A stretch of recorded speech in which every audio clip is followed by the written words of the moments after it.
Sherry said, every woman I know in a relationship is not happy, but trying to work it out. These men don't want anything and want to go 50. Sherry, you had this experience that's too negative. I don't know. Sherry, where are you? Okay, that's us. Okay, so everyone like this video, y'all. Where y'all coming from? Like this video. I'm going to go back. Did somebody gasp? Gasp. I'm going to go back to the Bible verse we started off with, because, you know, some people were not, a lot of people have joined. So this is the Bible verse I started off this chat with. We started off this live with. Proverbs 18:21. I'm going to read the new NIV version. The tongue has the power of life and death, and those who love it will eat its fruit.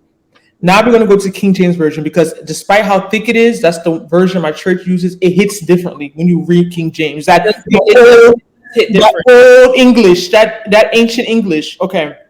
Death and life are in the power of the tongue, and they that love it shall eat the fruit thereof. So a reason why I'm prefacing this, like I start off the video, despite all the things we're saying, you have to change your mindset too. You have to change your minds. I hear women say, "Oh, there's no men in Houston." My friend, I think she's in this chat right now. She's getting married next year. She met her man in Houston. Men are in. Stop saying that. Men are everywhere. Women are everywhere. You don't have to go on plane to see. I don't believe that. People are people no matter where you go. The difference I tell people all the time is that familiarity breeds contempt. Yep. Especially Nigerian people. The people you're from somewhere. You're from a city. Let's say you're from Atlanta. You go out. Oh, I know this guy. He messed with my friend. You know this guy. I dated his cousin. You know all these people's history. So you don't rate them because they're familiar to you. But you will go to a different state and get the same. I've done it. Get the same loser from a different state. I hope that loser's watching. I've done it. So I'm speaking for myself. You go date the loser from a different state because you don't know that he's a loser. You think he's a winner. Loser. You think he's a winner because you don't know his history. Man are man. It's the same. It's the same stuff. To me, the one I know, I prefer it. I like meeting a guy. I texted one of my friends yesterday. Find information on me on this guy. Run him. Put him in all your group chats. I want to know. I want to know even his social security. If you can bring it, let me see it. I like it. His past is his past, but as long as he's let me know what I'm getting myself into. As long as he's serious now, I don't really care. I don't care. That's the question I'm saying. My issue, my reason for wanting to run you is because I want to know when you start telling me stuff. I want to know if it's matching up, and I want to know even if you have that past. Everyone's a past. I want you to know, I want you to be honest to me about it. To an extent, no one's going to tell you everything. I'm not a child. I'm not naive. But what I'm saying is that's my preference. And just also to make sure you're single, because if you miss this, if you joined in late, we talked about the pattern in Houston, marrying men, pursuing women, and coming off as single. It's a very big thing here. Very, very big thing here.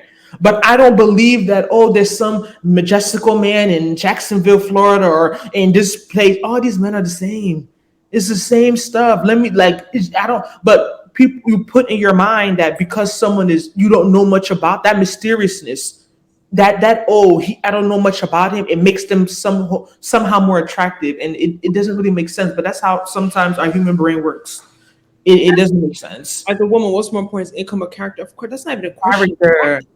Mind you, I like money. Trust me, I'm an Igbo girl. I like money, but character, money, no amount of money can overshadow bad character.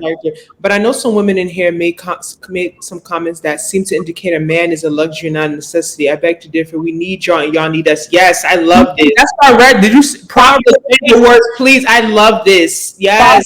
18:21. That's why I keep going back to the word. My Bible's over there. I don't feel like running to get. That's why I keep prefacing this, because it's very easy to get in this negative mindset.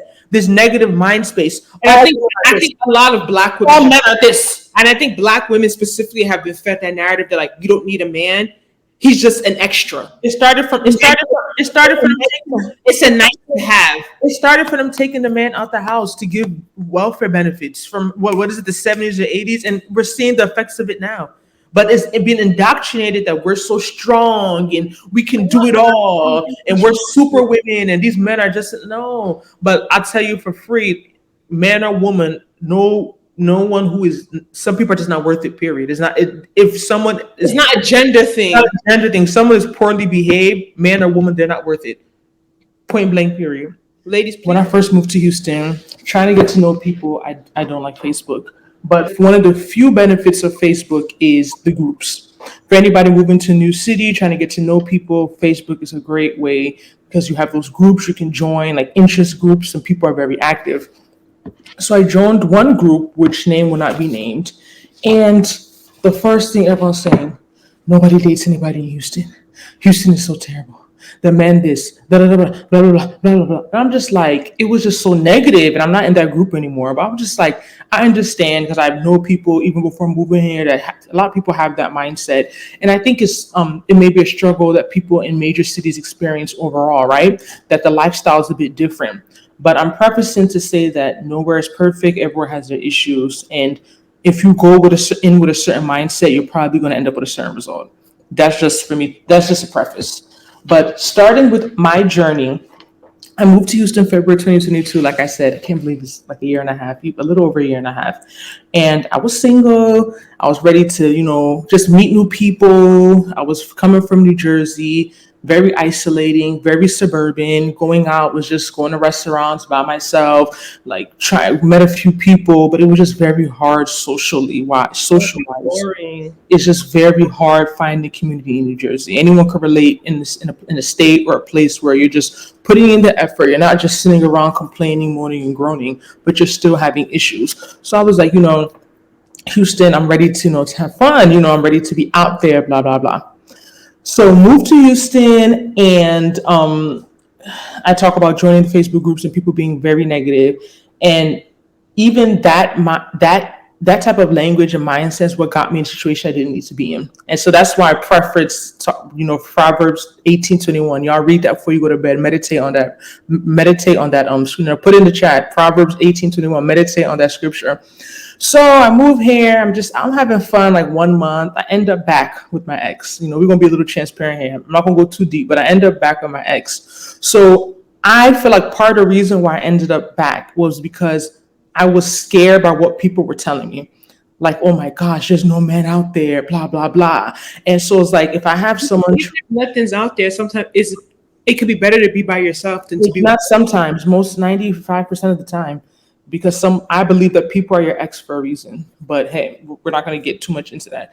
So, I was off the streets, quote unquote, allegedly. So I didn't really have, when people were complaining, have those experiences, it was a little bit different for me because I wasn't really out there. But to make a long story short, fast forward, ended up breaking up. That story one day when the spirit leads me, I'll come and share it one day, but I'm not ready for that now. So I ended up breaking up, and the reason was it was crazy. So I end up, now this is like my real year. I feel like this is kind of like my real first year in Houston. Like last year I was here, but like I said, being in a relationship changes dynamics of things, and now I'm like really, really out. So I can say from my personal experience, I do understand where people are coming from when they make those comments like, oh, there's no man out there, or Houston men are not serious, or Houston men are married men chasing women. I get they're not like random. They're not bizarre. Like they have some truth to it. But I think that what people fail to realize is that Houston has 2.2 million people. Right. Okay.